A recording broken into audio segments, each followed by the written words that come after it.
and its offshoots of hunger, ignorance, disease, crime, corruption, and above all, exploitation of man by man. But events, mainly international, were to shatter Kaunda's mainly socialist policies aimed at national development. In 1973, the massive increase in the price of oil was followed by a slump in copper prices in 1975 and a serious reduction in export earnings. This resulted in Zambia having a massive balance of payments crisis and debt to the International Monetary Fund, IMF. It also derailed further development plans that pushed for major investment in infrastructure and manufacturing. With the economic situation becoming almost unbearable in the late 1980s, agitation for multi-party system of governance was equally gaining ground. Public discontent against Kaunda's government was growing, and a drastic government economic austerity plan did not help matters. It had instead provoked a wave of unrest. This situation indirectly begged for intervention, and a group of economists, businessmen, lawyers, and many others from various walks of life gathered at Garden House Motel in Lusaka in July 1990 to look at a multi-party option. The Movement for Multi-Party Democracy, MMD, was born. It immediately gained ground and was assuming influence and authority with each passing day. Dr. Kaunda eventually gave in to calls for a multi-party democracy. He announced the bold decision during the opening of a National Council meeting of his United National Independence Party, UNIP. Here, he proposed constitutional amendments to restore multi-party democracy and parliamentary and presidential elections by October 1991. In effect, Dr. Kaunda had agreed to cut short his rule by 2 years and call early elections, a feat many describe to date as unprecedented on the continent. At a time when one-party states were common and when many leaders had a strong grip on governments, few would have expected KK, as he was fondly known, to cut down his reign. He had also decided the nation would not have a referendum because he did not want to divide the people. Was it a question of confidence or just facing reality, or indeed a decision guided by the need to safeguard peace? October 31, 1991, Zambia held its first multi-party elections for parliament and the presidency since the 1960s. MMD's candidate Frederick Chiluba won the presidential election over Kenneth Kaunda with 81% of the vote. Frederick Jacob Chiluba, having been constitutionally elected to the office of President of the Republic of Zambia. To add the MMD landslide in the parliamentary elections, the MMD won 125 of the 150 elected seats and UNIP the remaining 25. After leaving office, Dr. Kaunda had a rough time trying to settle. He had no house and was to be accommodated at a mine guest house where he was later evicted by the Dr. Frederick Chiluba government. KK stepped down as UNIP leader in 1992. However, he returned to active politics in 1995 with the party sidelining Kebim Sokotwane, who had assumed the leadership of UNIP. His return was, however, not a smooth one. KK was barred from contesting the presidency in the 1996 general elections by a change in the constitution. He was later arrested on Christmas Day in 1997 on allegations of concealing knowledge of an attempted coup that happened in October that same year. To Kaunda, it was unthinkable that he could be linked to a coup plot when he had advocated non-violence all his life. He started a hunger strike to push government to release him and to protest his innocence. As part of the protest, Dr. Kaunda also stopped shaving. The arrest was not the end of his political problems. In 1999, a court ruled that KK should be stripped of his citizenship because his parents were from Malawi. KK mounted a legal challenge and his citizenship was restored. In 2000, KK finally bowed out of active politics and diverted his energies to the fight against HIV and AIDS and to the Kenneth Kaunda Children's Foundation. Although the international community recognized KK's role with various awards, in Zambia, Kaunda's integrity was to be fully restored almost 12 years after he left office by President Levi Mwanawasa. Whereby you have selflessly dedicated your whole life to the liberation of Africa with space. He was decorated with the medal known as Order of the Eagle of Zambia, First Division, for his eminent role as statesman. To date, Keke stands out as Zambia's colossus, as an international statesman, pan-Africanist, nationalist, national president, a strong family man with strong family values. Kaunda is a lover of sport, particularly golf and football. Keke looks back at his long and distinguished life and public service and can afford to sing his favorite song, "The Lord is my shepherd."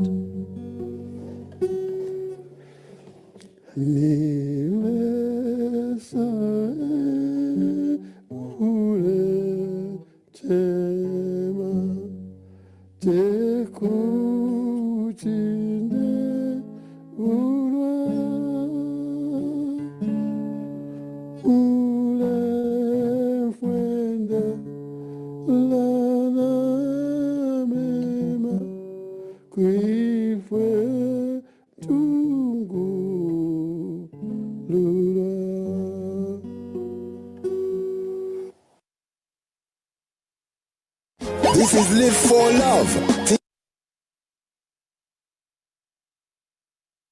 Okay, we definitely give thanks. Definitely what you call breaking news there. Yeah, we give thanks for the life giver and the keeper of life, and you definitely, got a good understanding of.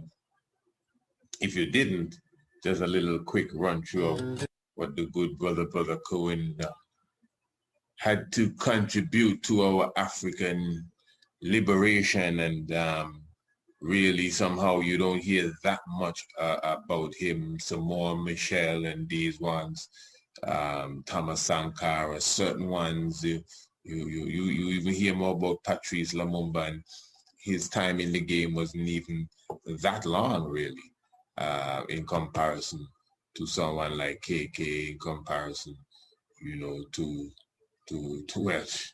Haile Selassie, you hardly hear about Haile Selassie too, isn't it? So we definitely give thanks to them liberation fighters, those who have gone, because that time of the 60s there, very important time, 70s and 80s, even down to South Africa, breaking down apartheid in the 90s, which is still, but still all this independence and putting away colonialism and breaking down apartheid. To be honest, somehow you have to wonder if it is just a name or because at the same time it appears to us as if we are still in those chains, we are still in those shackles, we are still under the same sort of oppression and confusion, especially if we're going to speak about apartheid. So now when we're talking about the distribution of wealth, our minerals, our goods, our gifts are still being exploited up to this day. But you see, those of us who are not educated on the matter, I don't mean necessarily going to university, those of us who are not in the know, we're not able to see the exploitation. But the exploitation is just as great as it was before. I don't know if it's greater, but it's no less than it was before, So we're very thankful. Once we consider Brother Kaunda as maybe the end of a legacy, the end of a dynasty, really, of great leaders, if you want to call it that. An end of an era then. So the Mandelas have gone, and the Maccabees are gone, and the Nkrumah is gone, all of these stalwarts of that time of the liberation have gone. And Brother Kenneth Kaunda would have been basically the last of them to have made that step. That's interesting, eh? That is interesting, including the Emperor Haile Selassie I amongst that same group there that I have called. Quite interesting, to say the least. So again, we're very thankful. I said that this evening I would have just taken the time to display a little bit of the good brother. As I said, it would have been a solemn sort of meditation. And as you could see, his favorite hymn there, "The Lord's my shepherd," he would have sung that, all the time. That's not the first time we've been hearing him singing that. So we are thankful, for that zeal and that energy. And that's why I want to seal this program on this level. We're not done yet. We're not done yet, but I'm going to seal my talking, but we're not done yet. The Lord is my shepherd, eh? Hey, listen, if you know your Bible and you do not know your history, the knowledge of your Bible will become a mystery. And as I always say, take some realize the real lies that are amongst us. Give thanks to the Black Christ in flesh, King Selassie, Jah, Rastafari, ever living, ever faithful, ever true. Give thanks, Black Christ. Yes, just listen to this and hold the vibes. 562 taken from our secret and solo. The Lord's my shepherd, I'll not want. Lord, my shepherd, I'll not want. He makes me down to lie. He makes me down to lie. He leadeth me. In pastures green, He leadeth me. Quiet water by. My soul is not restored again.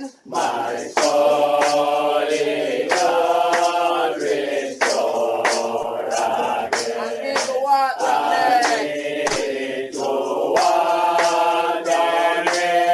in the path of righteousness. Within the path of righteousness.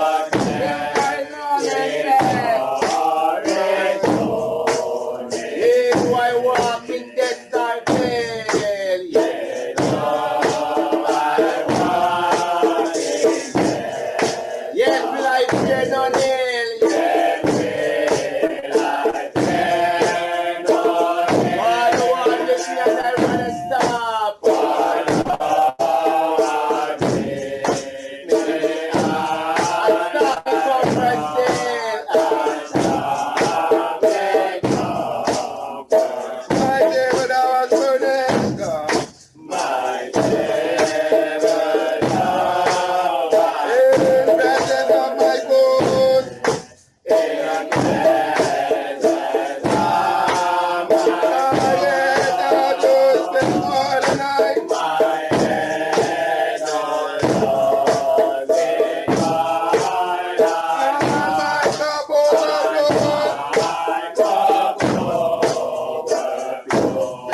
This is Radio Anu International. Cutting and clearing, renting and tearing.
Peace and Pan-Africanism, brothers and sisters. Peace and Pan-Africanism, brothers and sisters. Peace and Pan-Africanism, brothers and sisters. Pan-Africanism by any means necessary. I don't plan to keep you all too long, but I want to talk about something that is heavy on my heart right now. I don't want to keep you all too long, but I want to speak about something that is heavy on my heart right now. So let me first say peace and Pan-Africanism to my continental Africans, peace and Pan-Africanism to my South Pacific Africans, peace and Pan-Africanism to my Africans in Asia, peace and Pan-Africanism to my British Africans, my French Africans, my Austrian Africans, my Ireland Africans, my Belfast Africans, my Ukrainian Africans who are being discriminated against by the Ukrainian government and nobody's doing anything about it. Peace and Pan-Africanism to my Canadian Africans, to my Caribbean Africans, my Haitian Africans, my Dominican Africans, my Cuban Africans, my Jamaican Africans, my Turks and Caicos Africans, my Trinidadian Africans, my Bermudian Africans, my St. Croix, St. Thomas, St. Lucia, St. Vincent, St. Martin Africans, peace and Pan-Africanism to my South American Africans, my Central American Africans, peace and Pan-Africanism to my Texas Africans, my Carolina Africans, my Arkansas Africans, my California Africans, my Seattle Africans, my Portland Africans, my Milwaukee Africans, Chicago Africans, Detroit Africans, Connecticut Africans, Massachusetts Africans. Shout out to the Black Africans in Boston, my Rhode Island Africans, my Maine and Vermont, New Hampshire Africans, my Jersey Africans, my New York Africans, my DC and Maryland and Virginia Africans, my Tennessee and West Virginia Africans. Peace and Pan-Africanism to the family. My Oklahoma Africans, peace and Pan-Africanism to the family. Brothers and sisters, as you all know, in the United States of America over the past 4 business days, a beautiful black woman, chocolate, deeply melanated, natural-haired black female judge, Sister Ketanji Brown Jackson, or is it Jackson Brown? Is it Brown Jackson? Let me get the sister's name right. I keep on mixing it up. Brown Jackson, KBJ, Sister Ketanji Brown Jackson had to face down the racist U.S. Senate. Sister Ketanji Brown Jackson had to face down for 4 days the racist United States Senate, excuse me. It was racist. It was demeaning. It was accusatory. It was disrespectful. It was insulting the way that those devils on the U.S. Senate treated our sister. It was an absolute miscarriage of justice the way that this country, so-called democracy, so-called land of freedom, justice, and equality, so-called leader of the free world, so-called land of opportunity, the way that those devils on the U.S. Senate treated that black woman, Sister Ketanji Brown Jackson. They treated her like a dog. They treated her like an animal. They treated her like an idiot. They treated her like a moron. No Supreme Court justice nominee in the history of this country, no Supreme Court justice nominee in the history of this country has ever been treated the way Sister Ketanji was treated by the United States Senate this past week. I got to speak to this. I got to speak to this. I got to speak to this. I want you to understand, overstand, and understand me now. I want you to understand, overstand, and understand me now. Now, some of you are saying, Dr. Umar, but what about her snow bunny crisis? Some of you are asking at this very moment, Prince of Pan-Africanism, what about her snow bunny crisis? Some of you are saying right now, why be concerned about the way she was treated if she decided to dedicate her life to an enemy of our race? Why do you dare speak up for her? And I'll tell you why.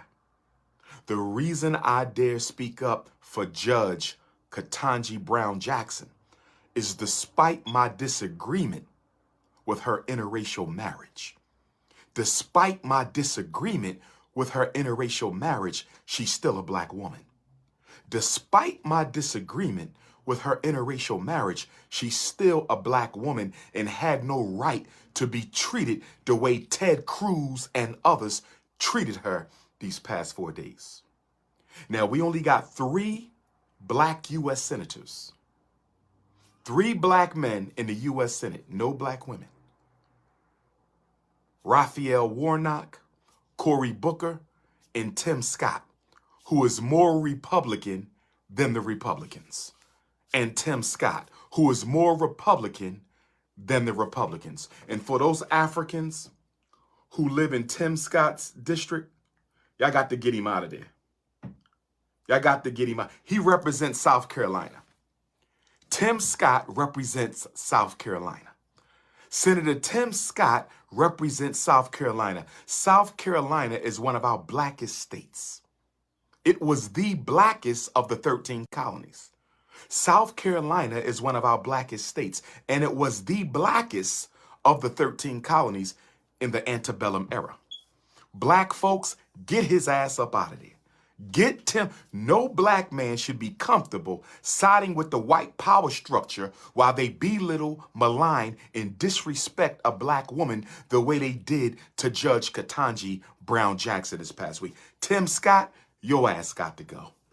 Tim Scott got to go. And that's why when we have our confidential Bishop Turner National Independent Black Political Movement Caucus, when we have our confidential Bishop Turner National Independent Black Political Movement Caucus. And if you're interested, BTNIBPM at Yahoo. And if you're interested, BTNIBPM at Yahoo. And if you're interested, BTNIBPM at yahoo.com. We might have to run somebody for U.S. Senate against Tim Scott. He got to go. South Carolina, are you ready to get Tim Scott up out of there?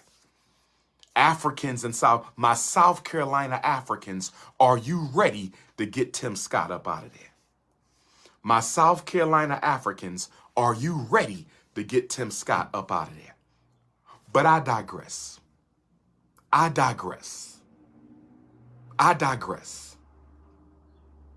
I want to say to Sister Ketanji Brown, Judge Ketanji, on behalf of all black men in this country, I apologize to you. Sister Ketanji, on behalf of all black men in this country, I apologize to you. And let me tell you why. Remember when those white people stormed the Capitol because they believe Donald Trump had been cheated? Remember the insurrection at the Capitol building when those white folks kicked in windows and set fires and broke furniture and overrode the U.S. Capitol? Remember that insurrection? Well, guess what? The way in which Judge Ketanji was treated last week, in my opinion, I feel that black men would have been justified to overrun the Capitol building during Sister Ketanji's Senate confirmation hearings. We should have overran that damn Senate confirmation hearing. We should not have stood down as black men and watched that black woman get treated like that. I don't care if we had to go to jail. I don't care if we had to go to jail.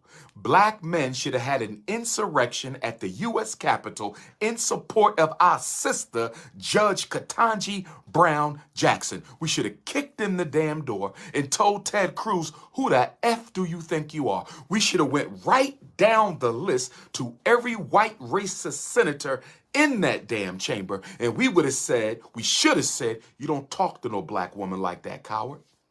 You don't talk to my sister like that, coward. Who do you think you talking to? Her mother and father were in there. Her mother and father were in that room, and those elders had to watch their daughter get treated like a piece of garbage.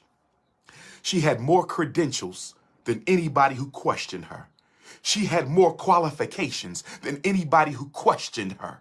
She had more experience than anybody who questioned her. And her mother and father had to sit there and watch their daughter get treated like that in the so-called land of milk and honey, in the so-called land of freedom, justice, and equality. What kind of country is this? What kind of country is this? What kind of government is this that in the 21st century, a black woman got to be treated like that? She almost cried, but she held it back. Go watch the confirmation hearings. Get your ass off YouTube once in a while. Get your ass off Twitter once in a while. Get your ass off Instagram once in a while. Get your ass off the internet and go watch the Senate confirmation hearings for Sister Ketanji. Go watch and look at the questions that they asked our sister. One of those devils had the nerve to ask her, do you think we lock up enough criminals in this country? One of them devils had the nerve to ask Judge Ketanji, do you think we lock up enough criminals in this country? Do you think we should be locking up more? You know what they were asking her indirectly. You know what they were asking her indirectly. You know what they were asking her indirectly. Do you think more black people should be locked up because we know your people aren't nothing but criminals? That's what they were asking her. That's what they were asking her. Shouldn't more of your people be locked up? And if you become a U.S. Supreme Court justice, do you support the intensification of the mass incarceration of blacks in America? If you become the first black female Supreme Court justice, do you support the intensification of the mass incarceration of black men and women in this country? And then they spent so much of the time talking about her sentencing decisions for some child pornography cases. Now, let's keep it real. We don't support child pornography. Those people should be locked up and put under the jail. But she answered the question when she said, what I did in sentencing those child pornography criminals was consistent with what other judges do when they sentence child pornography criminals. I agree. They should have been put under the jail. I agree. But why single her out as if she's done something that was so radically different than from what other federal justices do when they sentence child pornography criminals? Was her sentencing markedly different than the sentencing of other federal district court judges? No, it was not. No, it was not. And as she said in response to the child pornography questions, she said so articulately and intelligently, if the Senate has a problem with the way in which I sentenced those criminals, you can pass laws to change the sentencing guidelines. The point she made over and over again,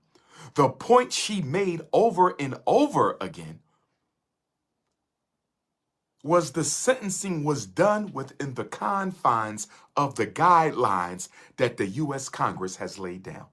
The sentencing was done within the confines of the guidelines that the U.S. Congress has laid down. So if you don't agree, change the guidelines that we have to use as judges in order to sentence people. And what was so hypocritical about them grilling her on the way she sentences criminals, not just in child porn, they went over her entire record. They claimed she was soft on black criminals. They claimed she was soft on black criminals. They claimed she was soft on black criminals. But the hypocrisy of this country, which incarcerates more black people per capita than any country in the world. America incarcerates more people than any country in the world, and the disproportionate amount of the people incarcerated in this country are black. How dare you ask her if America needs to lock up more criminals when you already have more black people locked up per capita than any country on the planet Earth? That was a damn sham.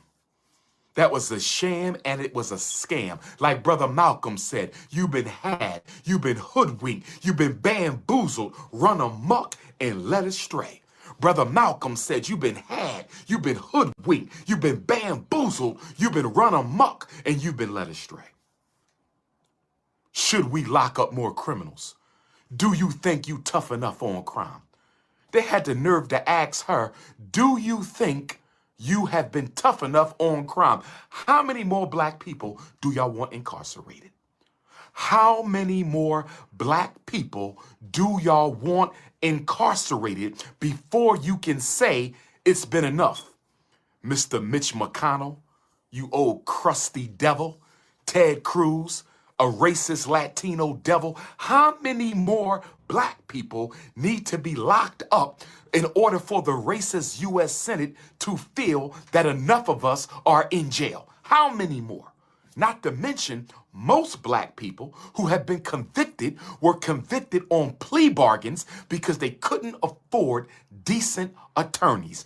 Most black people who are convicted in this country are not convicted because they are guilty. They are convicted because they cannot afford to pay for adequate legal representation. How dare y'all disrespect my sister like that? How dare y'all disrespect my sister like that? Senator Cory Booker. Senator Cory Booker from New Jersey. Senator Cory Booker from New Jersey. I want to give you a quick shout out. I ran into you at my 4th Breakfast Club interview at Power 105. I ran into Senator Cory Booker at my 4th Breakfast Club interview at Power 105. Didn't get a chance to conversate because I really don't do politicians. But I want to thank you because I didn't see Tim Scott, and he might have. I didn't see Raphael Warnock, and he might have. But Cory Booker, I do appreciate you trying to be a black man in defense of your black sister. I do appreciate you for giving her the words of encouragement that you gave her. I do appreciate you saying God got her back. Don't pay no attention to these racists. They're going to question everything you do, and you didn't make it this far for nothing. As a black man to a black man, I appreciate you trying to give our sister some support in that house of devils. The U.S. Senate, House of Devils. Only 3 of them are black, and one of them is a House Negro. The U.S. Senate, House of Devils. Cory Booker, I'm going to give you a shout out for that. Cory Booker, I'm going to give you a shout out for that. Now, we're going to still look at your record, Cory Booker. When the Bishop Turner National Independent Black Political Movement has our private caucus, we still going to look at your record, my brother, because I don't know if you're fighting hard enough for black people in that Senate. I don't know if you're fighting hard enough for black people in that Senate, but I'm not going to judge you until I study you, Senator Cory Booker.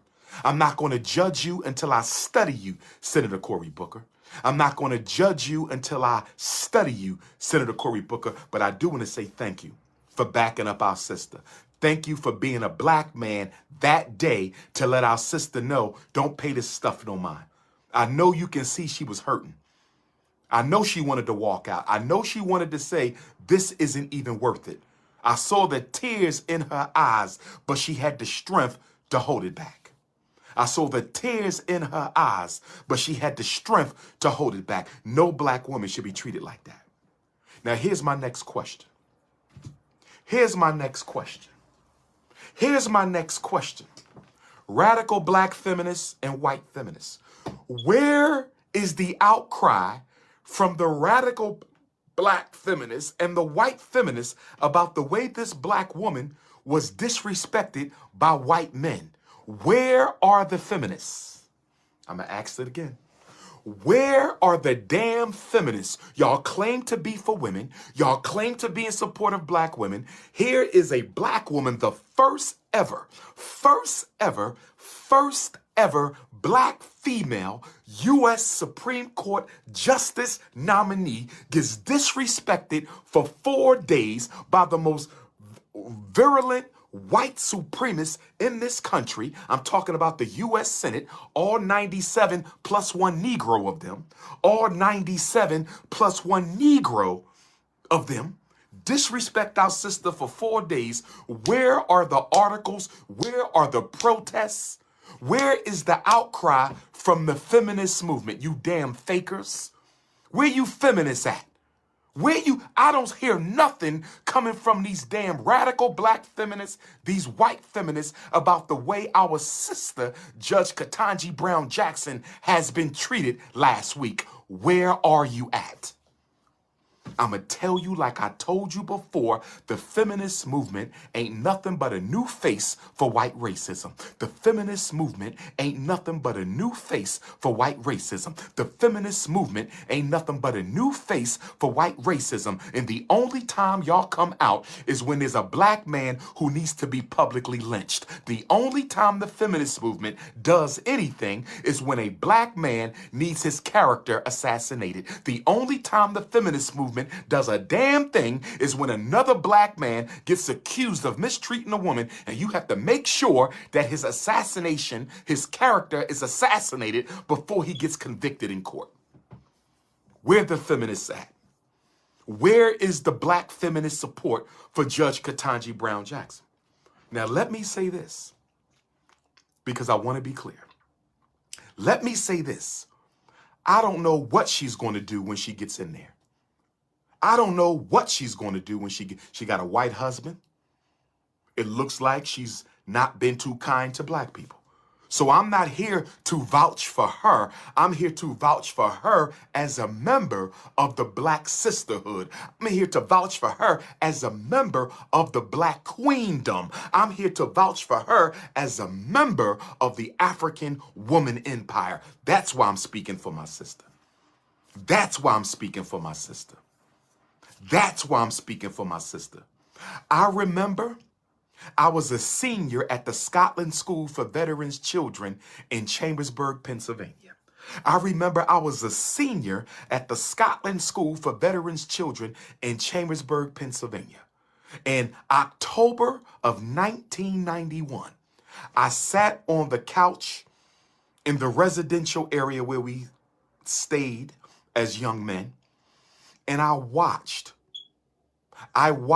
Clarence Thomas. I watched every day. I was only 17 years old, but I watched every day of Justice Clarence Thomas confirmation hearings. And guess who was Ted Cruz back in 1991? Guess who was Mitch McConnell back in 1991? It was none other than your president that black people couldn't wait to run out and vote for. It was none other than Senator Joe Biden from Delaware. Senator Joe Biden from Delaware. And Senator Joe Biden from Delaware, who is now your president, treated Clarence Thomas like a dog, like an animal, like a monkey, like a roach, like a house rat. I sat there. I'll never forget it. I'll never forget it. As a 17-year-old high school student, I watched Joe Biden treat Clarence Thomas the same way Ted Cruz and the rest of the Ku Klux Klan of the Senate treated Sister Ketanji this past week. Isn't it amazing? Isn't it amazing? 91 to 01 to 11 to 21, 31 years later, no progress. 31 years later, and the U.S. Senate is still treating U.S. Supreme Court justice nominees like dogs and animals, like they can't think, like they can't make decisions, like they incompetent, like they soft on crime. Aren't there enough black people locked up? Supreme Court Justice Thurgood Marshall went through the same thing in 1967.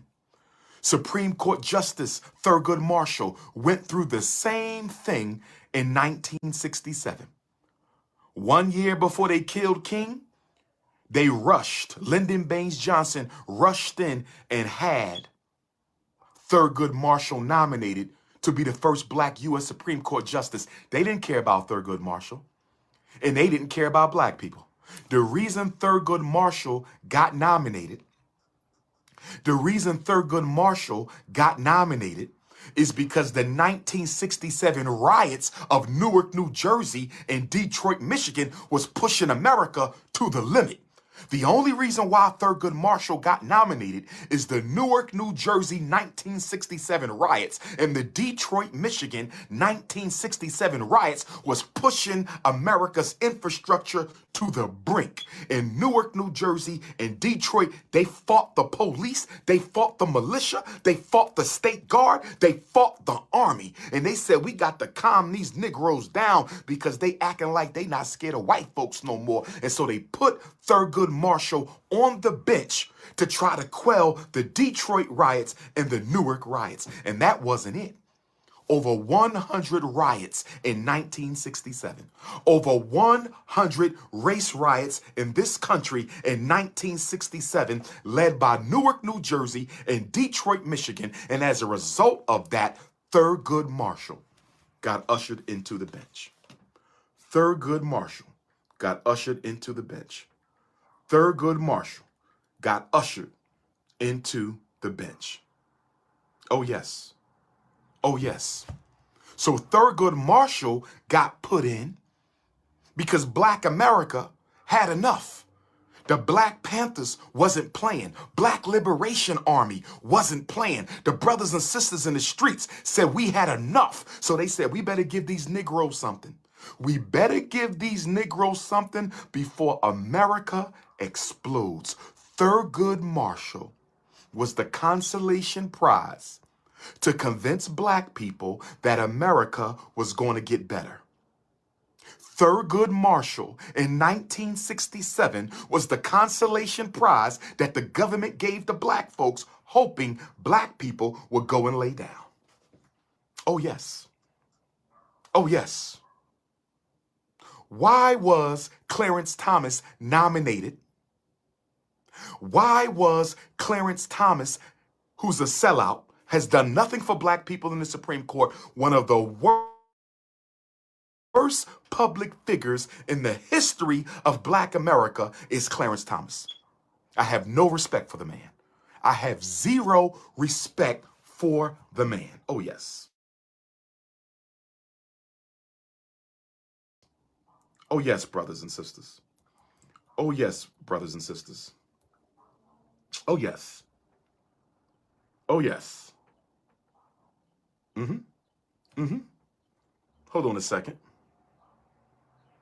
Hold on a second. Why did George Bush Sr.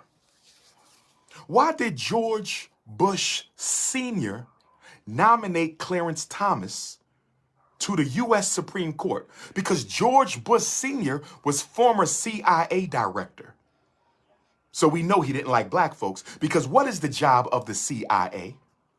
What is the job of the CIA, which is a cabinet level position within the executive branch of the U.S. government? The CIA's job is to kill African and Caribbean and Central and South American democratically elected heads of state when they don't do what the American business aristocracy demands that they do. The CIA exists to sell drugs and kill black leadership. Let me say it again. The CIA exists to sell drugs and kill black leadership. You don't believe me? Go do your research. Who started the CIA? A Wall Street banker. Why would a Wall Street banker create the CIA?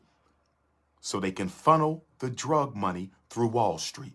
So they can funnel the drug money through Wall Street. So they can funnel the drug money through Wall Street. That's why Wall Street was founded by a CIA banker.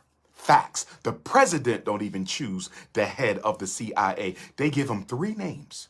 The white power structure, the secret government, gives the president 3 possible CIA director names from which they get to choose one. The CIA is not an intelligence gathering organization. The CIA is not an intelligence gathering organization. The CIA is not an intelligence gathering organization. The CIA is a espionage, sabotage, secret military, African government overthrow expert organization. That's what they do. They killed Lumumba. They were implicated in the assassination of Emile Amilcar Cabral, Guinea-Bissau. They was implicated in Thomas Sankora's murder. The CIA overthrew Osagyefo, Dr. Kwame Nkrumah. The CIA overthrew Osagyefo, Dr. Kwame Nkrumah. The CIA helped the apartheid government track down Nelson Mandela. They would have never caught Nelson Mandela if it wasn't for the CIA. I'm not talking old Mandela. I'm talking about young Mandela. And then you got a nerve to come out with a Black Panther movie. Rest in peace to Chadwick Boseman. I'm still not sure that wasn't an assassination. Rest in peace to Chadwick Boseman. I'm still not sure that that wasn't an assassination. But you come out with the Black Panther movie, and the damn hero is a CIA agent in a movie based in Africa, fictitious country Wakanda. Fictitious country Wakanda. And Agent Ross saves the Black Panther's sister, and he provides the information and the assistance to save the day. He shows up with the fighter jet. A CIA agent shows up with a fighter jet in the Black Panther movie to save a black country. You Negroes are out of your mind. The Black Panther series is a CIA project. I promise you, in 30 years, it will come out that the CIA influenced the narrative of the Black Panther movie. I promise you it's going to come out in 30 years that the CIA influenced the narrative of the Black Panther movie. Ain't no way in hell a CIA agent could be a hero in an African country when the CIA has murdered. The CIA has murdered damn near every major assassinated Black president. Come on now. Come on now. But I digress. Let me get back. Let me get back.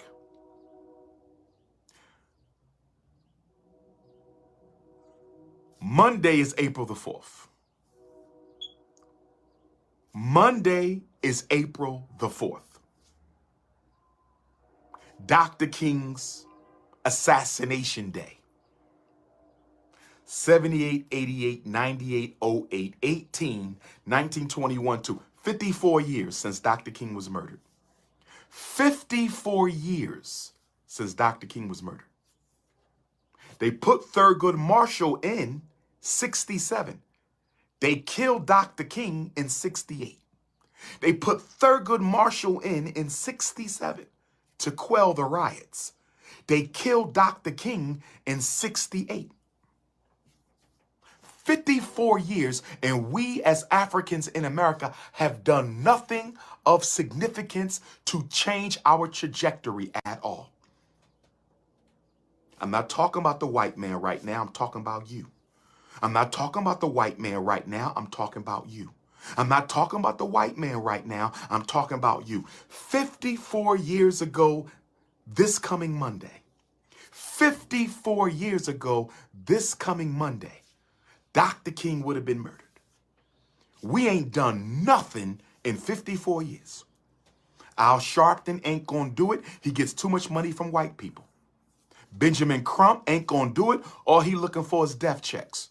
NAACP ain't gonna do it. All they do is spy on Black activists and revolutionaries. Urban League ain't gonna do it. Controlled by white folks. Black fraternities and sororities ain't gonna do it. Too bougie and too multicultural. Black church ain't gonna do it. Too in love with money and ego and selfishness. None of the Black organizations have done anything since Dr. King's murder. But we want to sit around criticizing Dr. King. We want to sit around criticizing Dr. King. Show me a leader since King who has come anywhere near. Anywhere near. You can't. Nobody can touch him. Nobody can touch him. Show me anyone who's come anywhere near El Hajj Malik El Shabazz. Nobody has come anywhere near Malcolm, and nobody can touch him. They gave you the Voting Rights Act because they murdered Malcolm a few weeks earlier. You got the Voting Rights Act because Malcolm died for it. You got the Voting Rights Act in 65 because Malcolm died for it. I keep telling you, Negroes, you don't get nothing in this country. No disrespect, he don't compare to Dr. King or Malcolm. No disrespect. That man never fought for nothing for Black folks. No disrespect. No disrespect. He never fought for anything systemically, never fought against the prisons, never fought against the schools, never fought against police genocide, never fought for nothing. A lot of talking. He never fought to change nothing. No disrespect, I'm keeping it real. No disrespect, I'm keeping it real. Never fought to change anything in this country. Nobody y'all posting. Nobody y'all posting ever fought to change anything in this country. Give me a break. Miss me with the bullshit. Please miss me with, I didn't say speeches. I give more speeches than any Black man in the world. Speeches don't change nothing. I said movement. Now, let me stay focused. They gave you Thurgood to quell the riots and make it quiet before they killed Dr. King. George Bush nominated Clarence Thomas October of 91 because the Rodney King riots, here we go. Here we go. I want y'all to follow me. I want you to understand, overstand, and understand me right now. I want you to understand, overstand, and understand me right now. I want you to understand, overstand, and understand me right now. I appreciate what Colin Kaepernick did, but he never led a movement. I appreciate Colin Kaepernick and what he did. In my opinion, one of the greatest activist athletes of all time. Colin Kaepernick goes on the Mount Rushmore with Muhammad Ali and our brothers who put up the black fists. Colin Kaepernick goes up there with them for one of the greatest activist athletes, but Colin Kaepernick has never led a movement against mass incarceration, miseducation, police genocide, access to wealth, or economic apartheid. LeBron James has never led a movement against miseducation, mass incarceration, gentrification, police genocide, access to wealth. Jesse Jackson has never led a movement against miseducation, mass incarceration, economic genocide, access to wealth, or gentrification. Okay? None of these leaders have done that. Okay? Give me the leader who's doing that. I don't care about speeches and marches. I don't care about that. I said, name me the leader who's tackling one of Black America's 5 major problems. You can't name one. You can't name one. So, the reason George the Racist Bush nominated Clarence Thomas in October 1991, because on March the 3rd of 1991, because March the 3rd of 1991, because March the 3rd of 1991, Rodney King. March the 3rd of 1991, Rodney King was beat like a dog. On March the 3rd, 1991, Rodney King was beat like a dog in Los Angeles. And the brothers and sisters lost it, and they initiated the Los Angeles Rebellion, the most comprehensive black social rebellion in LA since the Watts riots, the most comprehensive social uprising in Los Angeles since the Watts riots. And so George Bush said, uh-oh. The U.S. Senate said, uh-oh. The police said, these black folks in LA ain't scared of nobody.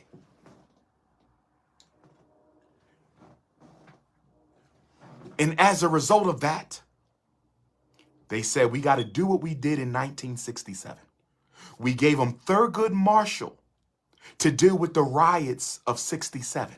Let's give them another Supreme Court justice to deal with the Rodney King riots. So they snuck Clarence Thomas in to try to help us calm down the Rodney King riots.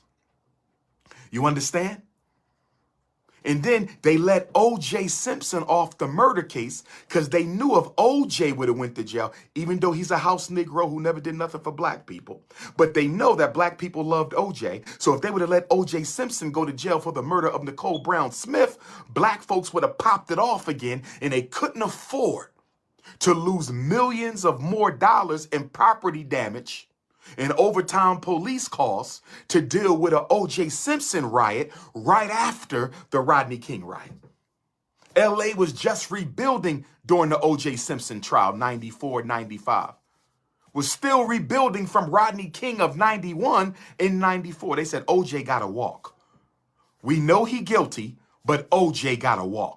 I don't know if he's guilty or not, but that's what they said. We know O.J. guilty, but O.J. got to walk, because if O.J. go to jail, guess what? All this money we done already lost from the Rodney King riot, and all the money we had to put back in Los Angeles County because of the Rodney King riot, we about to lose even more. O.J. got to walk, or Los Angeles will burn again. Second time in 3 years. So they gave us Thurgood Marshall to deal with the Detroit, Newark, and the other 100 race riots in Black America. Then they gave you Clarence Thomas to deal with the Rodney King riots. So why Ketanji Brown Jackson? Let me tell you why they're giving you Ketanji Brown Jackson. Let me tell you. Once again, a consolation prize to American Negroes. But why? Because Joe Biden heavily touted the black vote. He went after the black vote. He even went on the Breakfast Club with Charlemagne to get the black vote and told black people, if you don't vote for him, you not black. This same president who's doing nothing for black people told black people, if you don't vote for me, You not black. And right now, Black America is sitting back. Right now, Black America is sitting back watching Joe Biden give $15 billion to the Afghans and watching America open up its borders to 100,000 racist Ukrainian immigrants. 100,000 racist Ukrainian immigrants. They're going to get free housing. They're going to get jobs. They're going to get medical care. And they're going to be fast-tracked to be citizens. And Black America is watching how Joe Biden let in tens of thousands of Afghan refugees last year. Tens of thousands of Afghan refugees last year. They got housing, they got medical, they're getting schooling, they're gentrifying the black community. They're getting rights and resources black people don't get. Afghanis and Ukrainians, not even citizens of the country, and they're getting rights and resources that black people don't get. Black people are watching this. Black people are watching how the rainbow community is getting all kind of laws, executive orders by the president, laws from the Congress. Black people get nothing. We watching the anti-Asian bill. We watching the Native American bill. We watching the Hispanic Prosperity Initiative. We watching everybody get their needs taken care of, except Americans in Africa. And the Democrats are saying,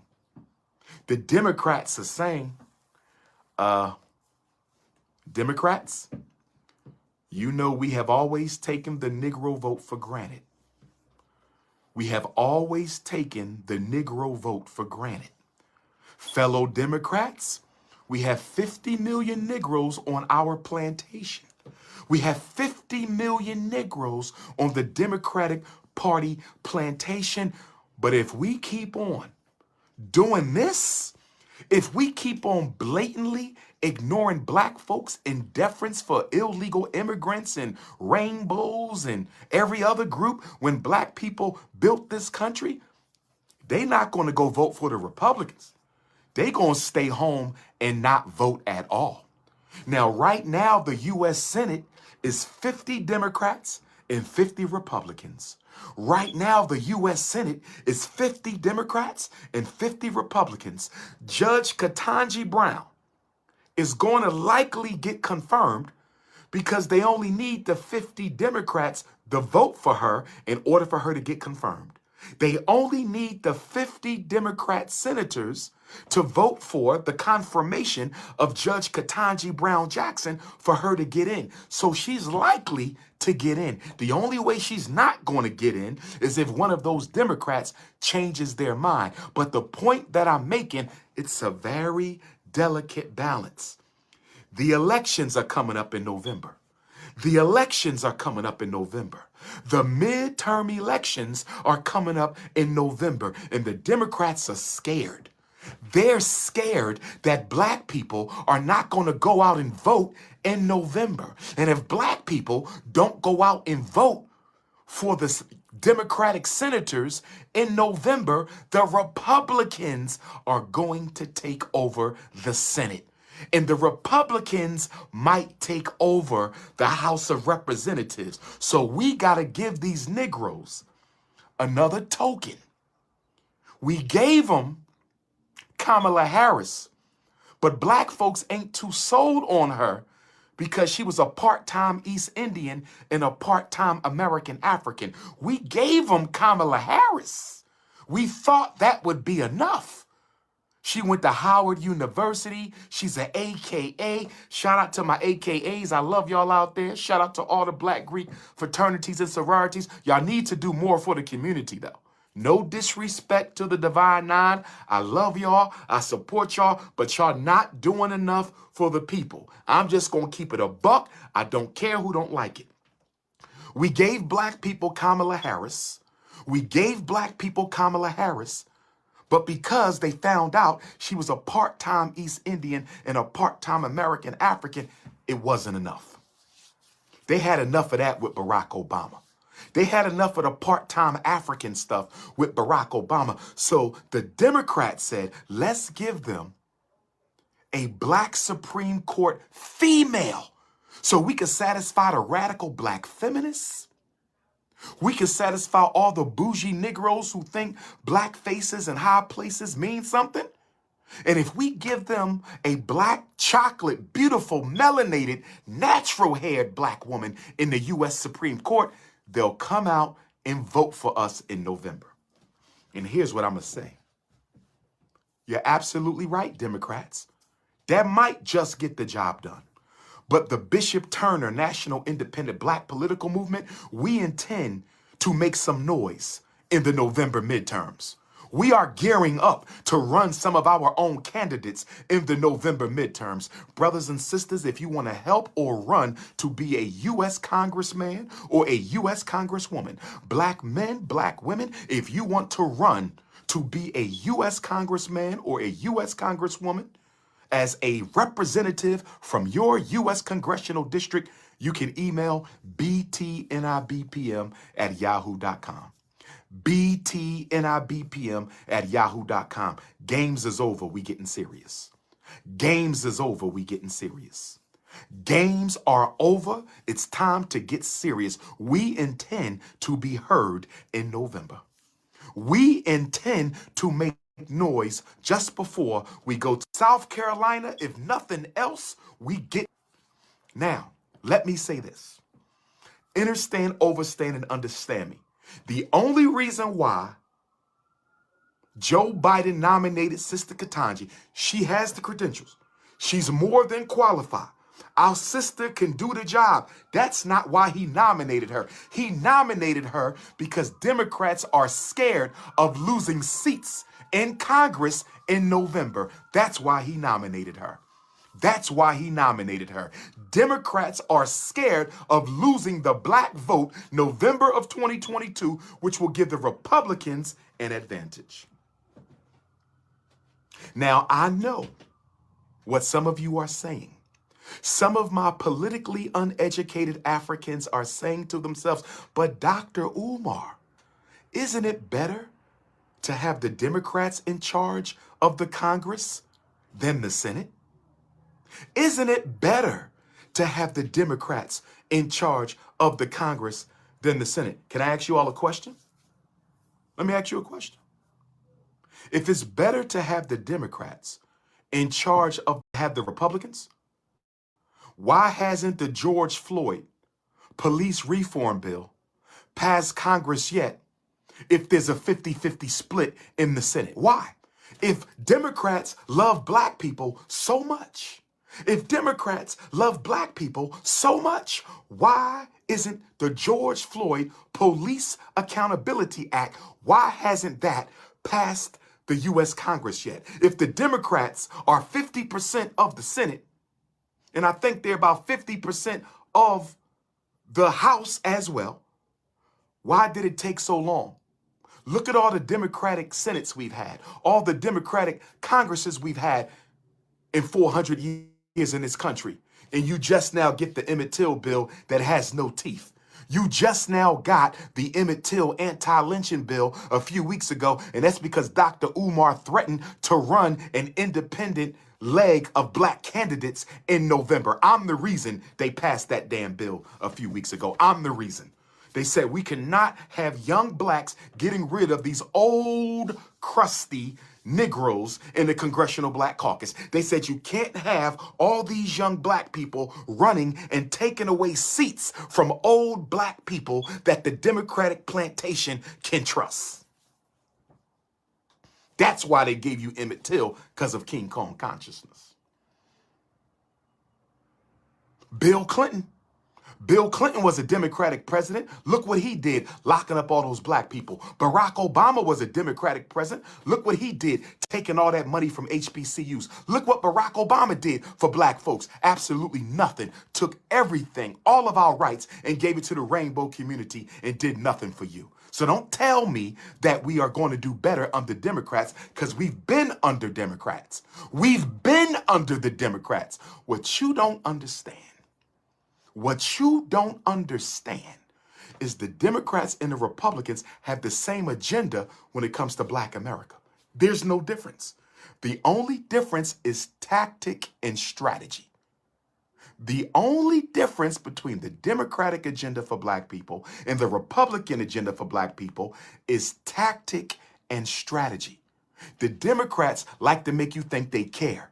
That's their tactic. Republicans would rather tell you the truth. That's their tactic.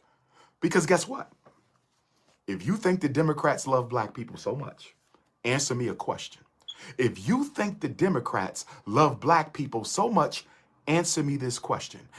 If you think the Democrats love Black people so much, why are they bringing all these Ukrainians in, all these Mexicans in, all these Afghanis in, and Joe Biden wants to make them citizens and give them jobs and homes and business opportunity when you have millions of unemployed Black people, homeless Black people, formerly incarcerated Black people, miseducated Black children? Look at all the hell Black people catch in America, and it's your Democrats. It's your Democrats, not the Republicans, not the Republicans. The Ukrainian thing is a Democratic thing to bring 100,000 over here. The Afghani thing was a Democratic thing to bring tens of thousands of them over here. The Mexicans crossing over, that was a Barack Obama thing. So if the Democrats love Black people so much, why are they giving all these resources away to non-immigrants instead of to the Black people who built the country? Let me tell you why. Let me tell you why. The Democrats are sick and tired of looking like the party that cares about Black people. I'm going to say it again. The Democrats are sick and tired of looking like the party that cares about Black people. Let me say it again, because y'all don't understand, overstand, and understand me right now. Y'all don't understand, overstand, and understand. The Democrats are sick and tired of being branded the party of the Blacks. They don't want to be known as the party of the Blacks. They want to be known as the party of middle class, working class, and underclass white America. They want to be known as the party of middle class, working class, and underclass white America. The Democrats do not want to be known as the party of Black folks. So guess why they're bringing 100,000 Ukrainians in?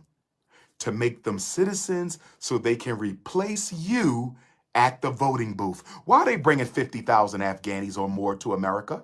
To make them citizens so they can replace you at the voting booth. Why do they want to fast track all these Mexicans to be citizens and non-citizen Latinos?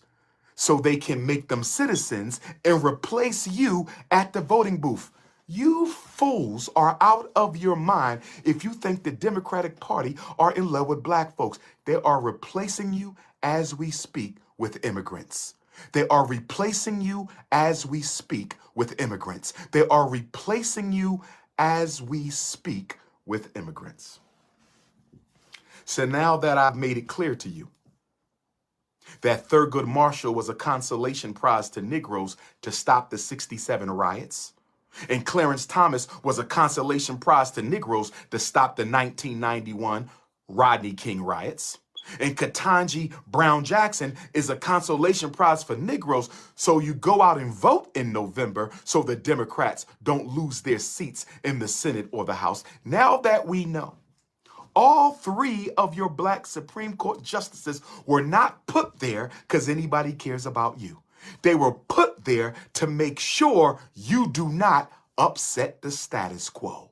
They were put there to make sure you do not upset the status quo. Now, let me say this.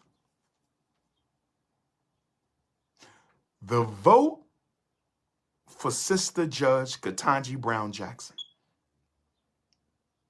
the Senate must vote on her confirmation. They had the hearings. The hearings are over.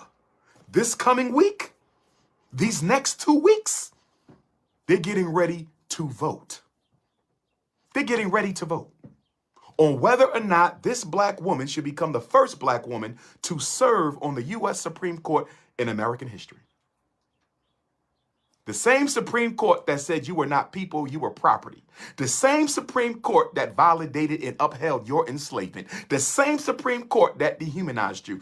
They have to vote in the next week or two on whether Ketanji will be the first sister to sit on the bench. Now, here's what I want to say. This Instagram is about to end, so hold on 1 minute, Facebook. We're sorry you're live. Wait a minute, I think Instagram erased my whole life. Did y'all hear me, Facebook? Instagram erased my whole life. Look at that. Instagram just erased my entire live video. Lord have mercy. This is why we need the Dr. Umar app. This is why we are working on the Dr. Umar app. This is why I'm irritating. Let me help you off the live then. You shouldn't be. I don't want to irritate you, baby. Rainy, let me get you off my live, baby. I irritate you. Get off my damn platform. I don't understand why you Negroes who don't like me can't stay away from me. I'm trying to understand it. It must be the Leo in me. Why? Okay. Why do people who claim not to like me are always on my lives? Can somebody, listen, bro, send me a personal text message. I want you to personally tell me, why do people who claim, Negroes who claim they can't stand my guts are the first ones on my Instagram, the first ones on my Facebook, the first ones in my inbox, the first ones at the lecture, the first. If you don't like a person, why are you watching my videos? If you don't like a person, why are you studying my content, using my content? I have educated an entire generation of black folks. Instagram is causing problems. Instagram is causing problems right now. Hold on. Hold on, Facebook. Instagram, discard. Instagram is playing with me. I guess the message was too strong. I think Instagram is acting funny with the prince. Let me see something. Hold on, Facebook. Let me try to get Instagram on one more time. Let me see if Instagram is on. They playing with me. They playing with the prince. Let me see what happens now. Hold on, Facebook. Hold on, Facebook. While you holding on, hit the Cash App, $ FDMG School. Hit the Cash App, $ FDMG School. Hit the Cash App, $ FDMG School. Hit the PayPal, paypal.me/FDMG Academy. Hit the PayPal, paypal.me/FDMG Academy. You want to make a personal donation? Hit your Zelle, 215-989-9858. Hit your Zelle, 215-989-9858. Hit your Zelle, 215-989-9858. Or your Cash App personal, $ Dr. Umar Johnson. Donations, $ FDMG School. Personal, $ Dr. Umar Johnson. Donations, $ FDMG School. Now that my Instagram family is back, Instagram, I must inform you that Instagram deleted my entire first segment. So you're going to have to come to Facebook if you want to see the first hour of my message this afternoon. My Instagram family, Instagram took down the video before I could even post it. They took down